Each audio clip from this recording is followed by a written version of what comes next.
So good morning everyone. Today we're going to talk about the evaluating function. So evaluating function means replacing the variable x and the function with the given numbers or expression.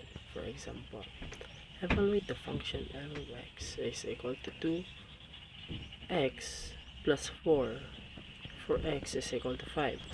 Just replace the variable x with 5 and then so the function will become f of 5 is equal to 2. There's the quantity of 5 plus 4 is equal to 14. So f of 5 is equal to 14. So the function f defined under real numbers by f of x is equal to 2 plus x minus x squared. What is the value of f sub negative 3? So we're gonna substitute the value of negative 3 sub x. So f of x is equal to 2 plus 2x minus x squared. So substitute the value negative 3.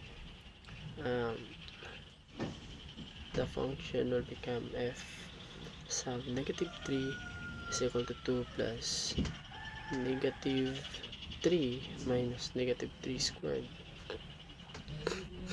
So f sub negative 3 is equal to 2 plus negative 3 minus 9, since negative 3 times negative 3 is equal to 9, positive 9, because negative times negative is equal to positive.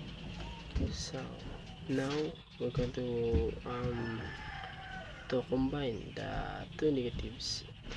So negative 9 plus minus negative 3 is equal to negative 3 negative 3 minus negative 9 is equal to negative 12 minus plus positive 2. So the negative 12 will be deducted positive 2, so the result will become negative 10.